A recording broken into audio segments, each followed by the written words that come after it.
from your program, ladies and gentlemen, I have a topic, and I'm glad the director has not reported, so nataka kuchapa na kufagia. Dennis Onywera is the head of institution in Migori County, precisely Migori Muslim Comprehensive School. My patron is Hanjunet Mohammed Nur, and that is a Muslim-sponsored school. I'm glad that I went there the year 2023, 23rd of August. The child population was 278, 23rd of August 2023. By the time I was closing the school, I was at 813, meaning the school is the head teacher. How to make that one, I'm streaming here live. Now, distinguished delegates, ladies and gentlemen, my presentation topic is threefold: creating safe, inclusive, and child-centered comprehensive schools. And before I tackle that, there are key policies towards ensuring safe, inclusive, and learner-centered institutions. And by the end of my presentation, the chairman and the office will be having this speech soft copy so that we embrace the different styles of learning. Number one, some of these policies that ensure safe, inclusive, and learner-centered institutions are anchored in one, Basic Education Act of 2013, which mandates for free and compulsory education for all children. Number two, Education and Training Sector Gender Policy of 2015, which promotes equal education rights and addresses gender disparities. Number three, Sector Policy for Learners 2018. Number four, Nomadic Education Policy 2010. Number five, National Pre-Primary Education Policy. We also have bodies supporting inclusive education for learners. Number one, we have the National Council for People with Disabilities. We have KISE, which does with the provision of teacher training on inclusive education. We have the EAC office, Education Assessment and Resource. Then we have KICD, which basically adapts national curriculum to meet the different needs of learners. If all these bodies are geared towards creating what we call inclusive and child-centered institutions. Every speech for this kind of gathering must be anchored on some philosophers. Ladies and gentlemen, W.B. Yeats says, I quote, "Education is not filling of a pail, but the lighting of a fire." Now, Yeats quotes does not directly address safety. It implies creating an environment where learning thrives. Not only Yeats, ladies and gentlemen, but we also have a philosopher called Nell Nordins, who amplifies the issue by saying, the first job of the school is to establish a relation of care and trust.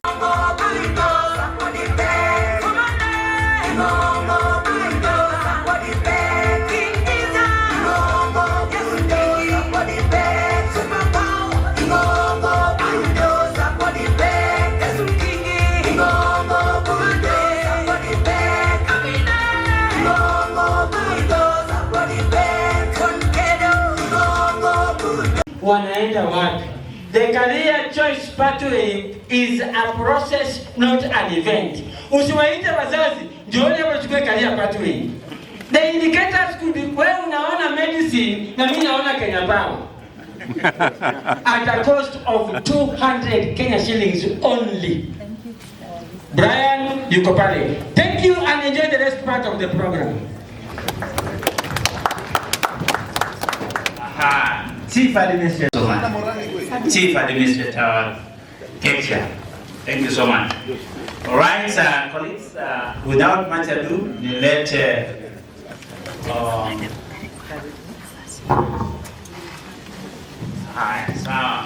2 minutes tafadhali.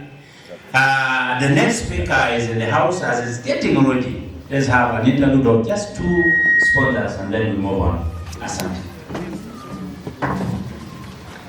So thank you very much for the opportunity.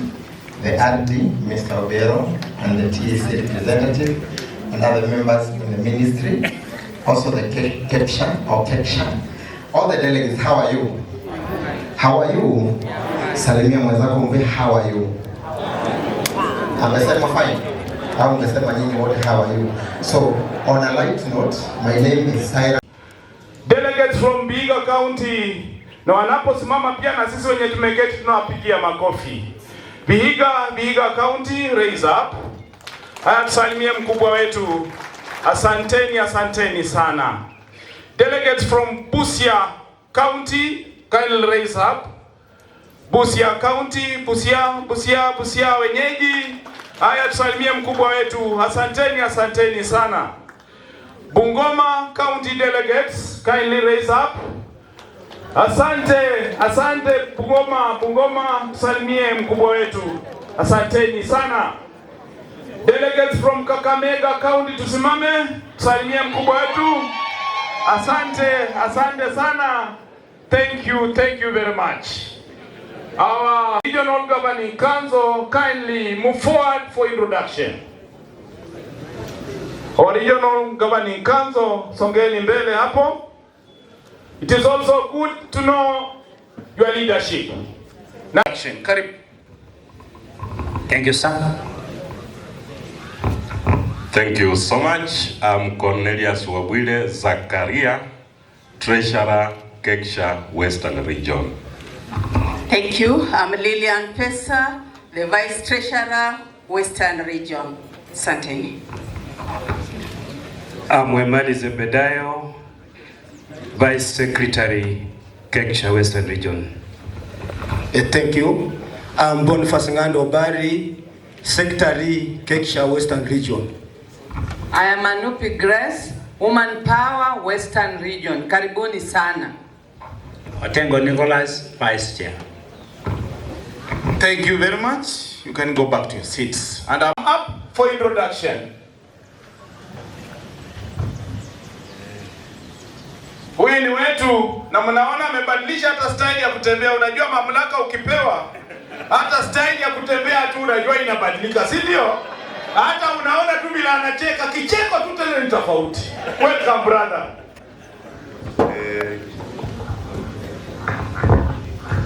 Yes, dear delegates, nyanyua mkono wako tu. Hapa nimekuja tu kusoma kiasi na kwenda kujivinjari, sio? Kabla sijataja jina langu, naomba afisa mkuu katika afisi ya kule Nairobi, kindly.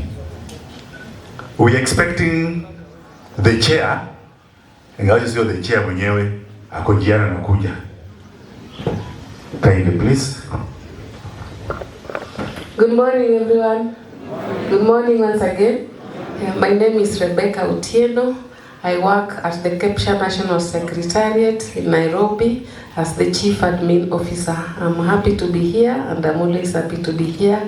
I wish you the best throughout the conference. Thank you. Asante, the Chief Admin Officer. Ukifika kule, ukibisha afisi ya Kepsha, atakayekukaribisha ni huyo mwanadada. Sasa wow, ladies wako na wivu. Haya, jina langu ni James Osikeli. Sijabadilisha jina. Ni hilo tu. I want to wish you the very best kwa the 13th Regional Conference. Simbarikiwe. Asante. Asante sana ndugu Osikeli. Niliwaambia mimi ni mtafutaji. I went to the national office. Nikapiga magoti chini nikasema Western Region is big and productive. Wakatupatia tena another slot. Woman power in Kenya comes from Western Region. So therefore we are having 2 slots there. Na bado naendelea kutafuta. Kitambo nitoke, nitakuwa nimezaa sana. Si mnaona hata sketi size yake imebadilika, si ndio? Tunashukuru Mungu kwa hayo. In the house we are having directors. Kindly just come up for introduction. Tunawapenda sana directors who are present. kujeni mbele, tunawapenda sana. Western Region ni yetu. Na sisi ndio Western. Na sisi ndio Kepsha. Hiyo mambo ingine msitaji hapa. For our chief guest for today, dear delegates, my name is Kennedy Onduru, Sub-County Director, Bungoma Central. Mbarikiwe. Asante sana. My name is Kongere Lija, Sub-County Director of Education, Kakamega East. Good morning, everyone. I'm Eunice Okelo, Sub-County Director of Education, Sabatia, Vihiga County. Hiyo makofi ni mazuri kweli. Makofi, tuwapigie makofi jamani. Thank you very much. The remaining CD Director Region atakuja kumintroduce, and I want to tell you that we have a serious regional director of education. Down to earth. A man who does not like a son or a daughter of somebody to suffer in his hands.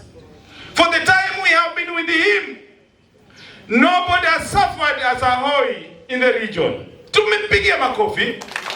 Ndugu Obiero, Director Region, hebu kuja uzungumuze na watu wako. Anapokuja na sisi tusimame. Makofi ndugu zangu, dada zangu. Makofi ya mvua. Hata ukisimama kidogo utakufa. Simama tu. Just stand. Thank you. Karibu sana Director. Welcome. We can sit.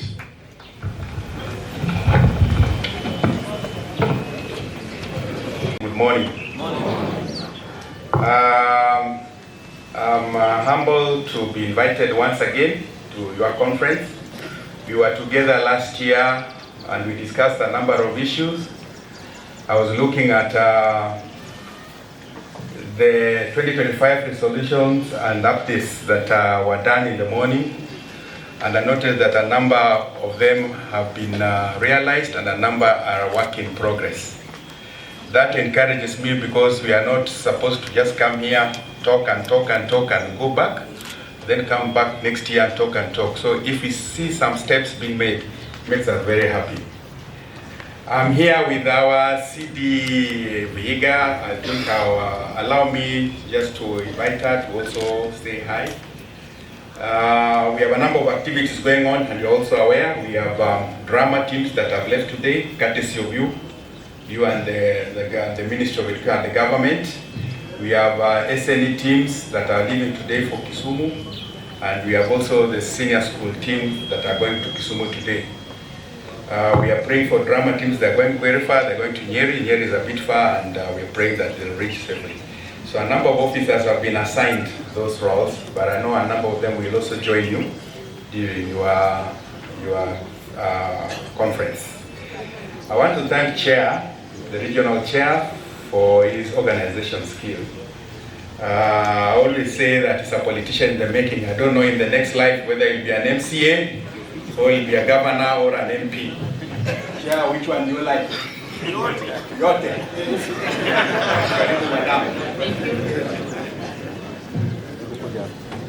Thank you, sir. My name is Joyce Chesang, the County Director of Education, Vihiga. Vihiga oye! Vihiga oye! Yes. Those are my delegates, my soldiers on the ground. They have really supported me. They have really welcomed me. And sir, we are doing well as Vihiga. Allow me also to appreciate all of you. I've loved this conference. You keep changing names. At school level, headmaster, principal, HOI, OE. But while in Busia, you are who? Delegates. Good. Thank you so much. We salute you. You have really done a lot. And allow me to appreciate you, delegates.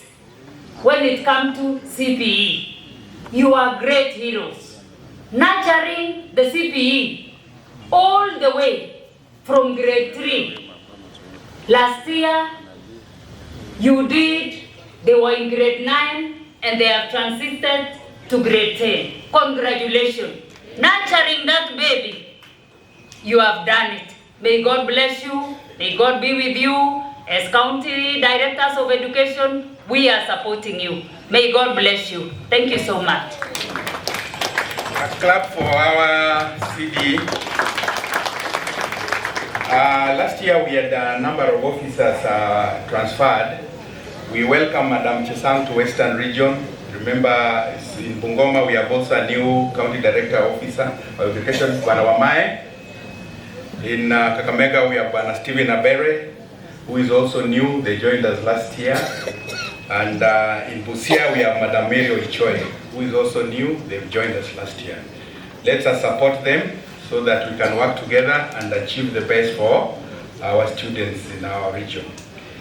I've realized that you people are very time conscious. I started on time. I was telling Chair that I would come here at 10, but he told me you start at 8:30. While I was there was already a presenter on stage. And that tells me the commitment and determination you are. It's always good as a leader to provide the leadership model that you want others to do. And that has really given me a lot of respect for you for maintaining your time. Ladies and gentlemen, this conference serves a very important role. We come here to share experiences. We come here to learn from each other. We come here also to get feedback on what's going on. There's also capacity building that takes place while we are here. So that's why as a ministry we treasure and we always approve it, because it's part of the development that is expected of a leader. Because as you work in your station, you are just in a unique position in your individual station. But as you come here, you share with your colleagues, and what looks impossible in your institution, you'll find that it's possible because somebody else is doing it in a better way. So as you'll be here, share the experiences and get what is working. And if you are not doing if yours is not working, please be kind enough to change and get your best. We are also here just to socialize. You know, we say that the friends you make are your net worth. They are your social capital. A number of us are soon leaving this profession and will go into another world. It's the friends that we made together with you that will keep us going as you visit, as you talk, as you share. And then you become even more energized to live longer as you share that. The theme of the conference is pertinent with what we expect this year, shaping the comprehensive schools of the future. And I want to thank the team, the Kepsha team, for coming up with this theme. We are quite aware that we have transited our CBE from primary, junior to senior school. And as Madam has said, please accept my congratulations and appreciation for the good work you've done. Can you clap for ourselves for the good work we've done?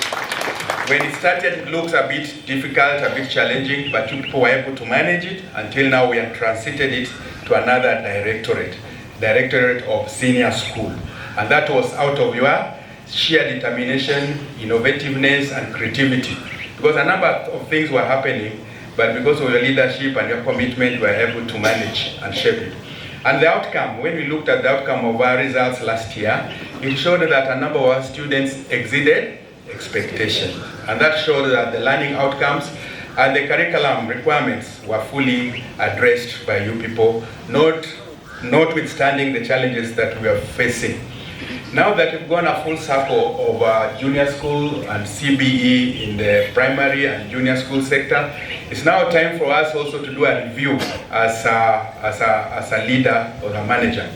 You do now a review because you've gone through the phase from grade 1 up to grade 9. And we're able to note what really worked, what was challenging, and advise on what can be done better. So as we'll be going through this conference, we would also want to hear your comments and your evaluation on what, having gone through the circle, what did we do well, what did we not do well, and how can we improve it to make it better. The key word here is the feedback. We really want to get the feedback from you so that we can even make it better as we go now the second circle that will be coming in at the end of this year as they also do their grade 9 exam. We appreciate the efforts and inputs you have made as our head of institutions. We also appreciate your support in co-curricular activities, which we have always done very well.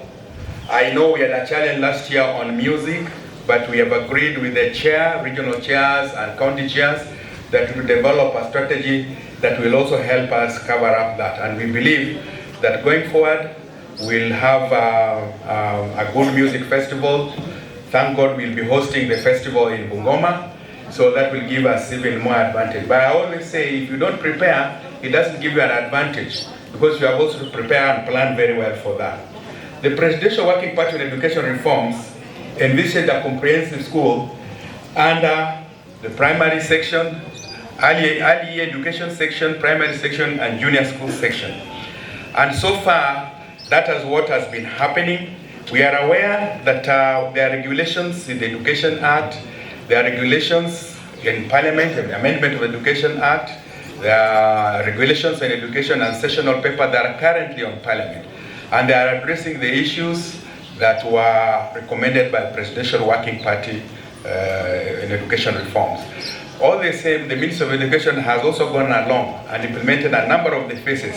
If you see the changes that we've done so far in CBE compared to 844, is a result of the Minister of Education picking the low-lying fruits so that we move on with the transition and changes that will be there. When the Education Act will be fully amended, regulation will be in place, and the sessional paper will be in place, then we'll have the full force to do all that is remaining. We know that there's lots of ideas that has been put forward on the placement of comprehensive schools. This was a recommendation by the Presidential Working Party. So far, we are not talking about renaming our schools because we are waiting for the legal battling. But you are aware that the comprehensive school as envisioned now, because we are already there, has a little more of demands. We have now expanded number of classes. We used to do 8, now we are doing 9. Huh? We have an increased number of learners in our institutions because we have added one more class. And again, remember that now JS has become even larger than the grade 8 and 7 that we used to have. We also have widened the curriculum, new subjects, new learning areas, and a lot of demands. There's also new demands on infrastructure in our institutions. We need to have the laboratories, we need to have the resource centers, we need to have the amphitheaters, we need to have the fields, and so on. These are wide demand that's required for our system. We also have note that there's an increased number of teachers of diverse qualifications. Now we are not just having the diploma, the P1s, we're also having the graduate teachers in our institution. So you're also now managing a wider variety, a big diversification of qualification in our institutions. And again, we also now have more resources from the government in terms of capitation for JS at 15,000 plus, and again capitation for primary schools. So there's more resources that's coming from the government to our institutions. Again, there's now more involvement of partners in the education sector. So all these are changes that are coming in with this new system that we've gone through. How do we approach them and how do we make them work so that we deliver on our requirement? I know there are current leadership in our comprehensive schools that have done very well, and there are others that are still questionable. What I would want to ask you as you are seated here, are you the best leader in our comprehensive school, or you are not the best leader? I know you will say yes, I am, or you say no, I am. But that's for your own internal debate, so that you can also qualify yourself and find out. But you know, there are talks, and you are aware that people have talked about what do we now do to make leadership in our comprehensive school compatible with the changes that we've had in the education sector. Because it's no longer the 844 system that we're managing, it's no longer the early year education that we're managing. What do we need to do to the leadership of our schools in primary, junior, as we transit to comprehensive school, to make them more compatible and more targeting in the service delivery and outcomes in our secondary institution. I know worrying trends that have been reported in some of our schools about the leadership in the schools. Ladies and gentlemen, we cannot close our eyes. I was in Busia, someplace that I don't want to say. I've interacted with those learners, and they say we are getting the best, because the junior school learners are very exposed. You know, when they went to senior school this year, the teachers and the principal were not able to understand them. There's a different lot of children.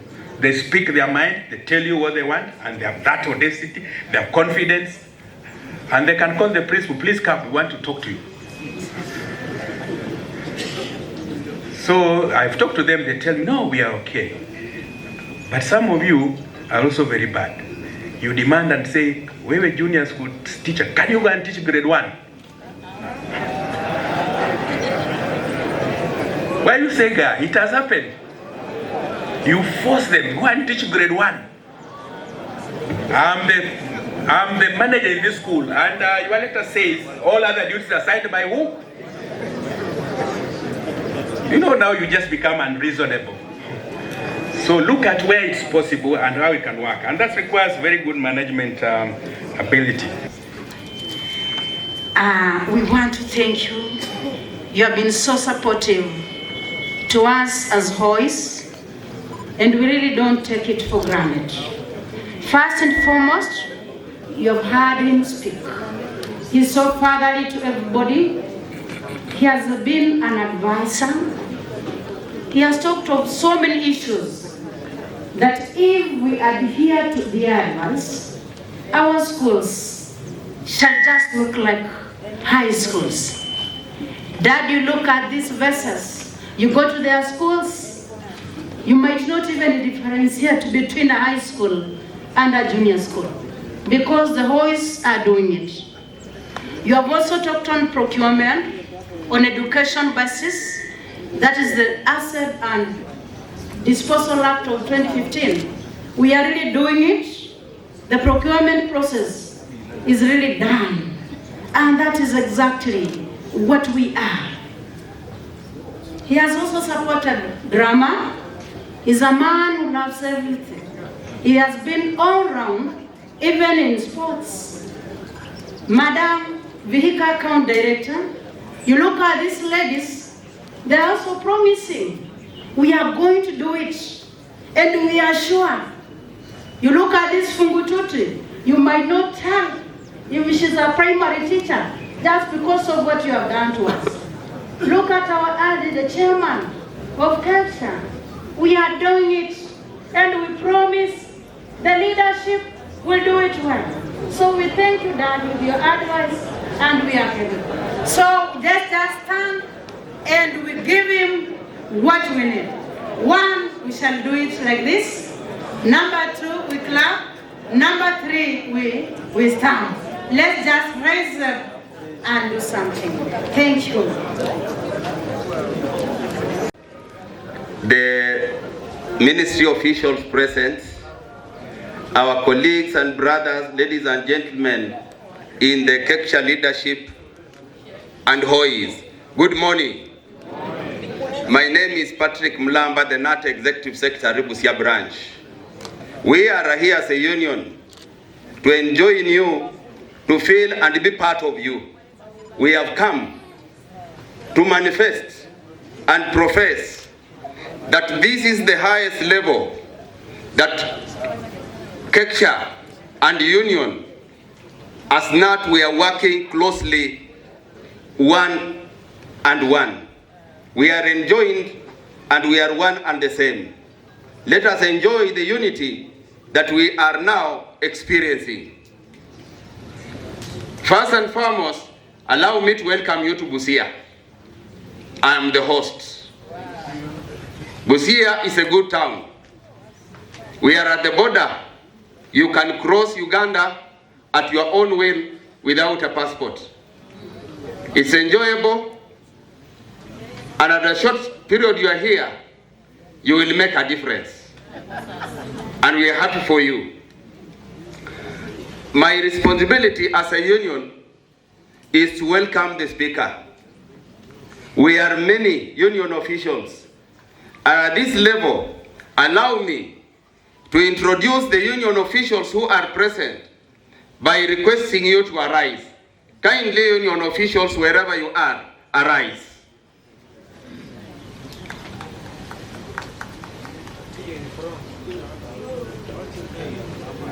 What are you suggesting, sir? They come forward. Okay. out of public demand, union officials come. Very good. I can see Butere, I can see Busia, I can see Vihiga, and others. Not others, we are all the same. Right? Now that we are all these few, Brother Chalenga, who is our guest, allow them just make a statement of their name. Brother Rogers Okoti. Yes, I'm Rogers Okoti, Vice Chair, Butere Branch. Good. Caroline Garanja, Woman Representative, Vihiga North Branch. Anthony Wanga, Assistant Executive Secretary, Busia. Malika Wilfred, Assistant Executive Secretary, Butere Branch. Juma Walter, the Kepsha Rep, Busia Branch. Etiang Sherry, the Branch Woman Representative Teso, and also the Western Region Chair, Karibuni. As a member of the National Executive Council 3 representing Western Region, I have the mandate to enjoin Brother Chalenga in the presentation today. The union at one given moment must have one spokesman. Today, the man who is going to deliver, to ably deliver the speech of the union is next to Western Region and the Executive Secretary, Vihiga, Brother Morris Chalenga. I want to attest that the way he will give his preamble, Brother Morris Chalenga is equal to the task. He is well schooled, he is well informed, and he is a well articulator of union matters. We are proud of him. Now that he is the presenter today, keep your ears open. He will arrest your attention for the short time that you will be here, and we shall be proud having that as a union. Muziki, Brother Chalengo Kija. Wewe ndo bilire pangalia.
Thank you so much.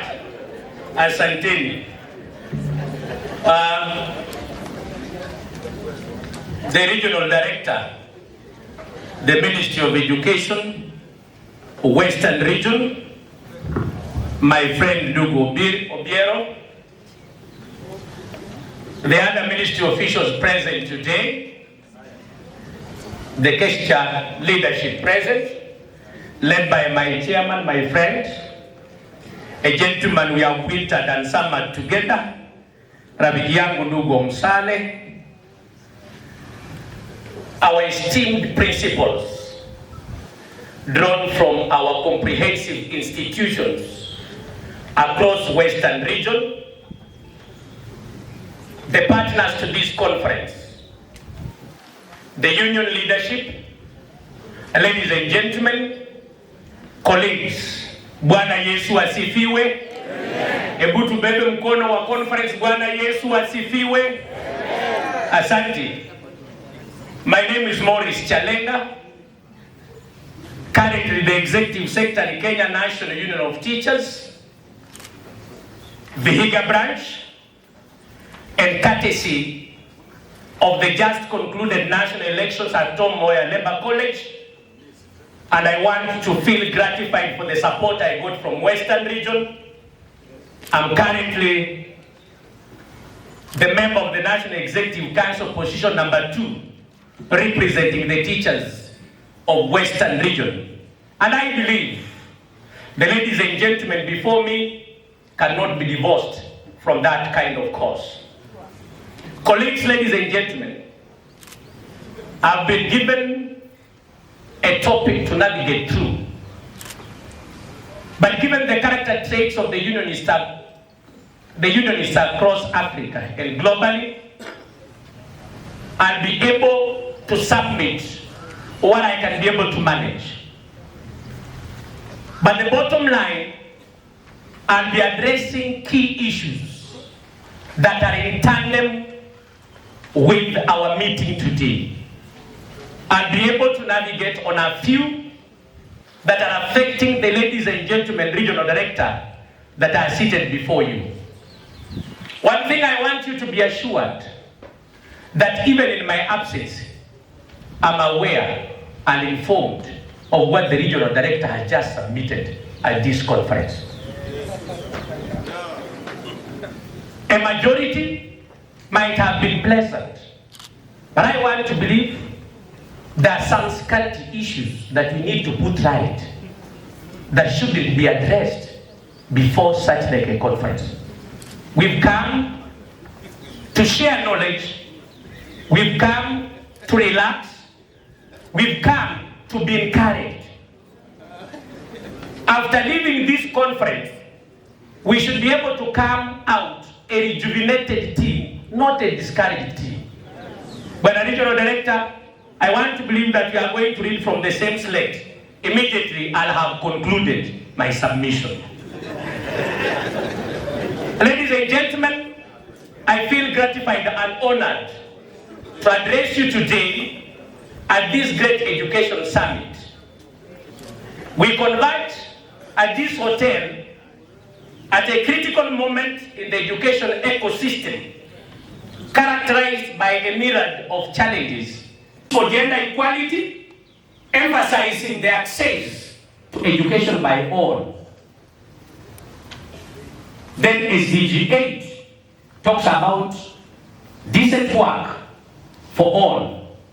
It talks about the conditions under which we teach and thrive.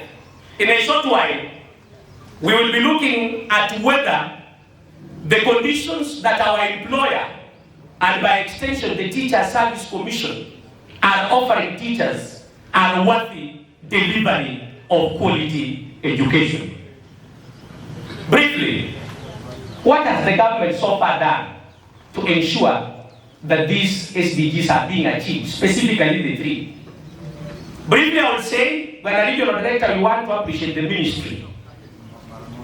That in regard to accessibility, the survey that we have is that 8 out of 10 of our learners successfully transit from primary to junior and junior to secondary.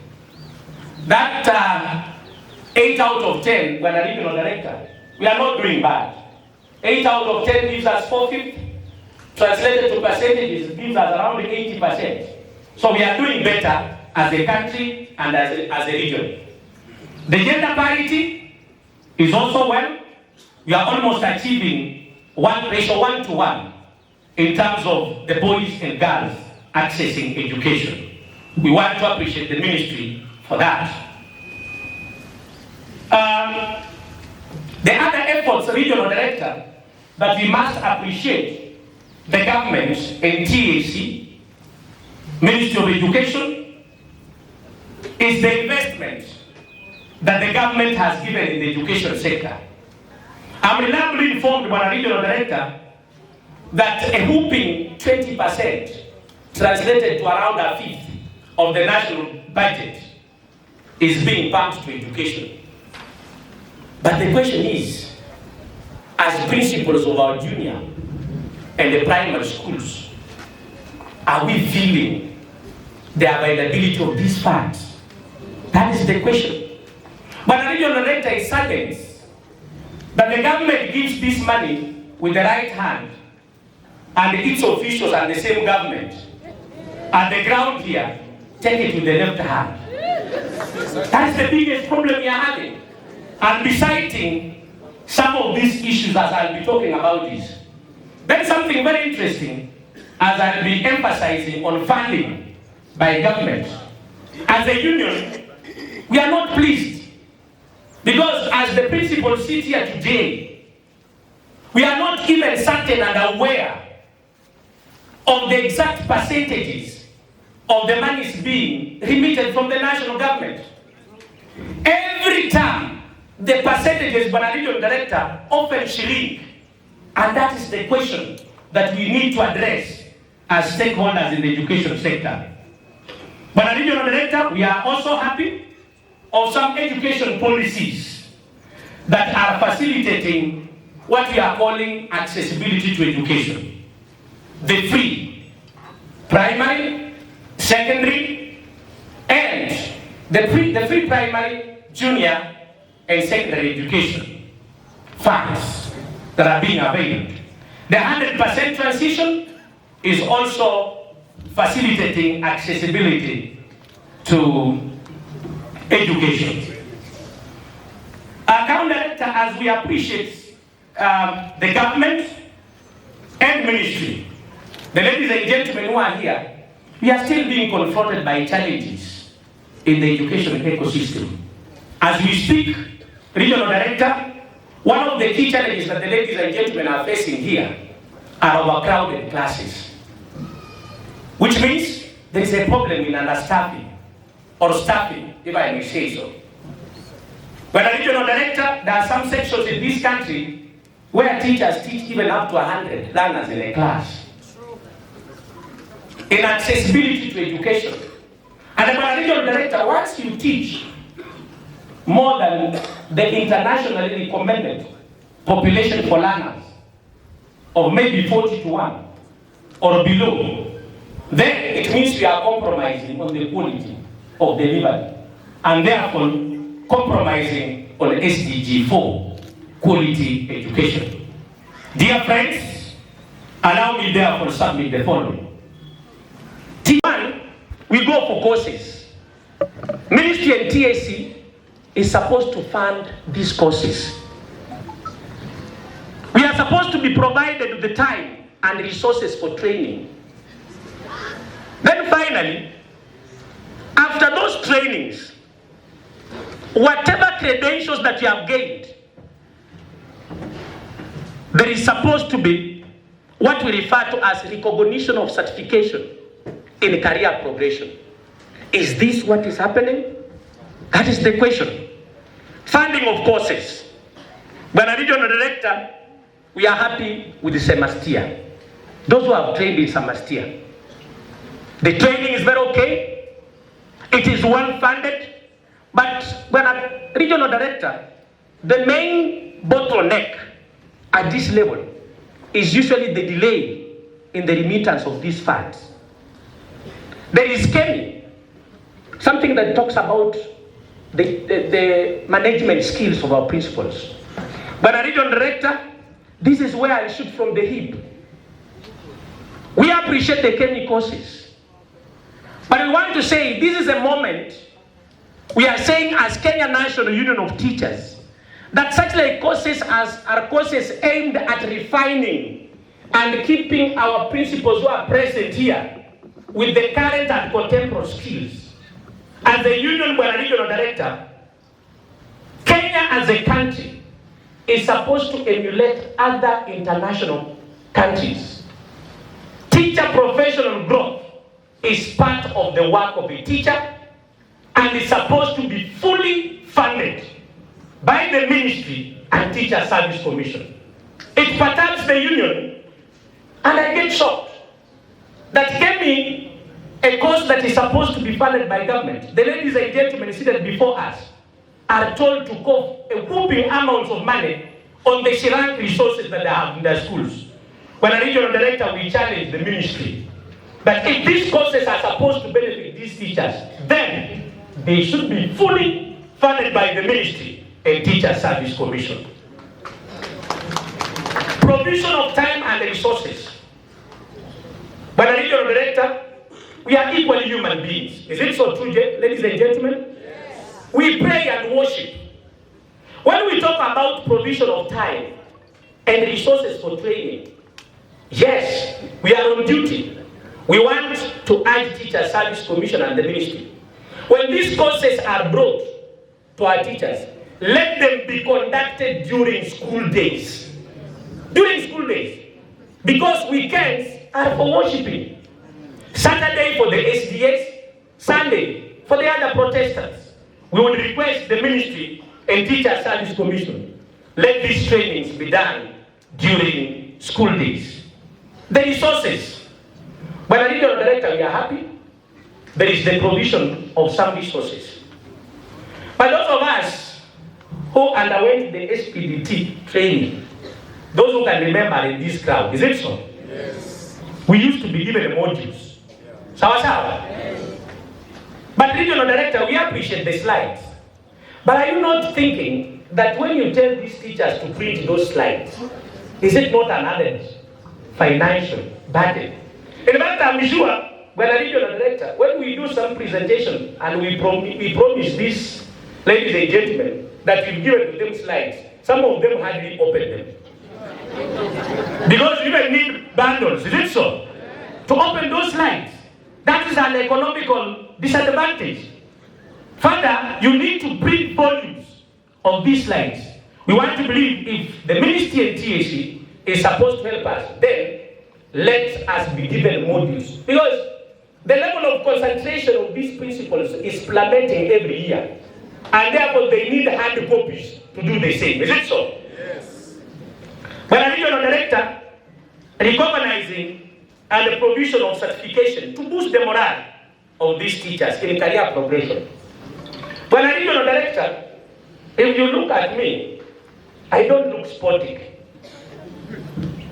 We want to appreciate Teacher Service Commission. And as a union, we are so happy that our teachers who excel in co-curricular activities, TAC has started recognizing them. Is it so? Yes. In fact, they augment their grades.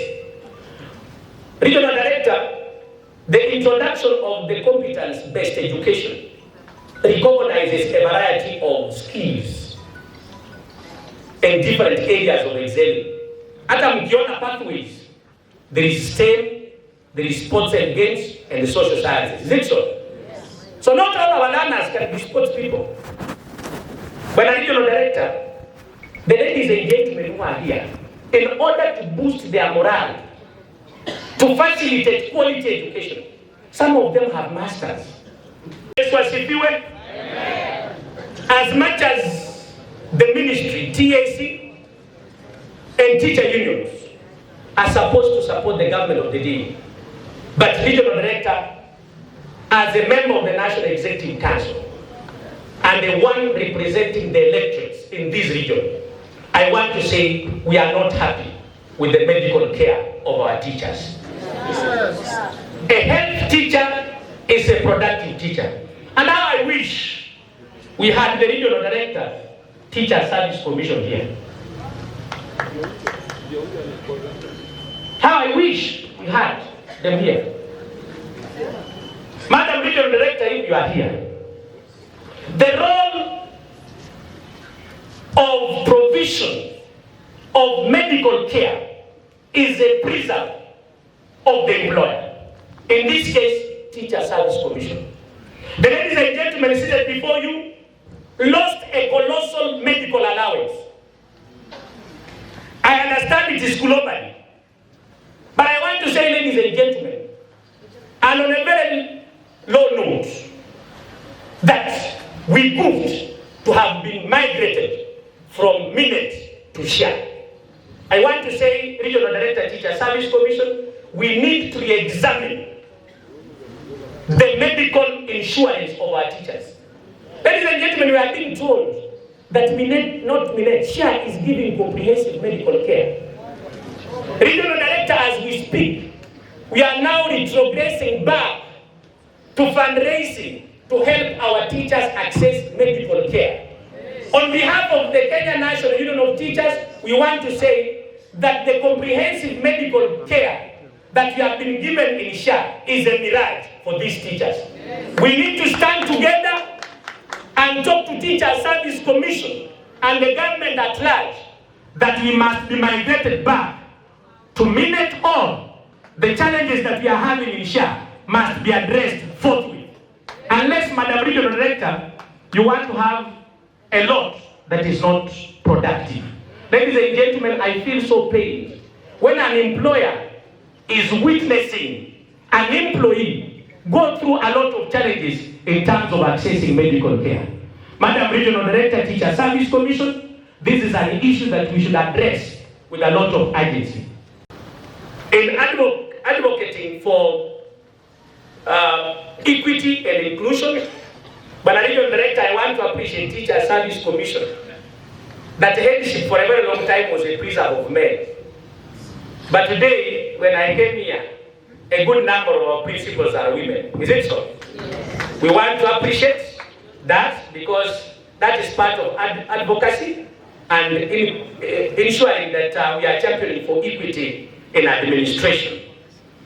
Other issues that we have done, some of us have advocated for good feeding programs in our institutions and scholarships to keep our learners in school. I'm told some will even go as far as offering some sanitary pads to our learners to keep them in school. That is part of advocacy to ensure that our learners access quality education. We want to appreciate the ministry on the same.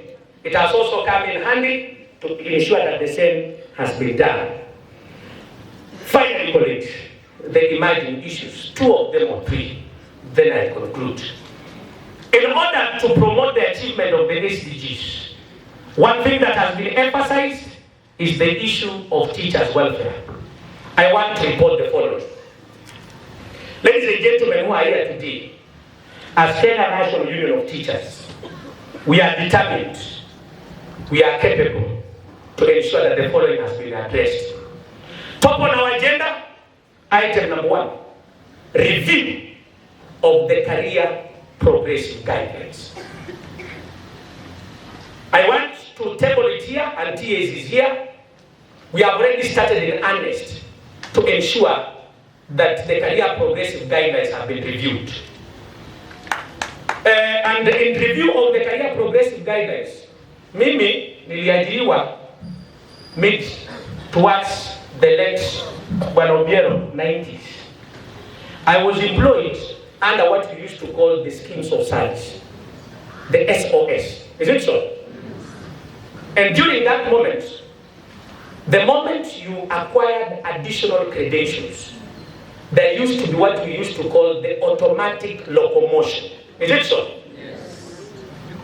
We want to appreciate TAC, but at the same time, criticize and say that the introduction of the career progressive guidelines was a thorn in the teaching ecosystem. This has caused a lot of stigmatization of our teachers, especially in the lower part of our pyramid. Is it so? That is job group C1, C2, and C3. But I Regional Director Teacher Service Commission, I don't know how we regarded the career progressive guidelines as a pleasant policy. To me, and the majority of us in the union, it wasn't pleasant.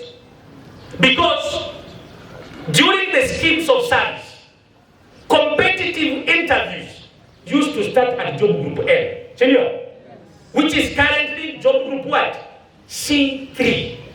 But I Regional Director Teacher Service Commission, in our paper, in our document, we want to borrow an ingredient from the schemes of service in the review process of the career progressive guidelines to be inserted in the review process. That job group C1, the prayer of Kenya National Union of Teachers, that the 2 lower job groups of C1 to C2, C2 to C3 be declared common cadre job groups, whereby there should be automatic locomotion of our teachers after every 3 years. Is it so? Yes. But I Regional Director Teacher Service Commission, I sympathize with the ladies and gentlemen before me. They have spent colossally to get degrees, to get masters. Some of them are having PhDs. We have doctors within us who are managers of our schools. Is that so? When a regional director, TSC, you want to agree with the TSC? The program has begun. We cannot limit our principles of junior and primary schools to job group D1 alone. In our paper, we have agreed, and I want to believe TSC will give a nod to this, that we want the bottlenecks that have been placed in the career progressive guidelines, that you stop at D1 be eliminated. That you have the capacity to soar even up to job group D5 as principals of our junior and primary school institutions. But I want to be happy that the first bullet you have given, TS is becoming flexible and are talking of D3. Madam Regional Director, Teacher Service Commission, place D3 and we'll come back knocking that these gentlemen and ladies have the capacity of going up to D5. Is it so? Yes. Those are some of the ingredients that we have in the paper as Kenya National Union of Teachers. The elephant in the house, autonomy. When a regional director, I'll not blink on this. You remember, ladies and gentlemen, during the inception of the junior schools, our colleagues in senior schools refused vehemently to accept learners who are progressing to grade 7, 8 to get the institutions. Is it so? Yes. But a regional director, we are human beings. If there is any reward that we can give to the ladies and gentlemen before you, in fact, it should have been a very serious compensation. That the ladies and gentlemen before you walistahimili changamoto ambazo zilikuwa associated with the inception of the junior schools. As Kenya National Union of Teachers, we are proponents of stating that we are not allowing any kind of autonomy in our junior institutions. In fact, we have a bone to chew with the Teacher Service Commission and Ministry, because the ladies and gentlemen before you offered their services religiously to ensure that junior schools stabilized. The push for autonomy is a manifestation of greed from some of our colleagues. Where were they when these ladies and gentlemen were struggling to stabilize junior schools? Where were they? Where were they?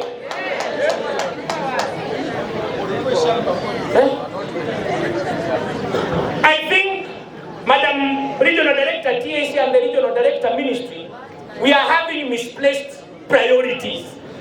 The issue of autonomy should not be an issue at this moment. What we should be talking about as the stakeholders in education is on how we should be able to improve any forms of infrastructure to help the ladies and gentlemen who are seated here to ensure that those institutions are compliant to what is being demanded. We don't want confusion in our institutions. We can remember so well that during the other system, before the inception of the 844, we used to have Form 5 and Form 6 and the other grades being handled in the same institution, under the same principles. We want to believe the same situation should manifest itself, that as Kenya National Union of Teachers, we are craving for a situation where our current principals, because they merit, they fit the bills, they should be the principals in charge of all our primary schools and the junior schools. They should be in charge of grade 7, grade 8, and grade 9. When a regional director, we should be embarrassed. Should we cause autonomy? Then the ladies and gentlemen who are here are going to be a recipe of suffering. We want to rely on what we created as principals of our primary schools. Is it so? Yes. So take it home that our priorities as Kenya National Union of Teachers are not going to be misplaced. Feel protected and feel assured as Kenya National Union of Teachers, we are championing for no autonomy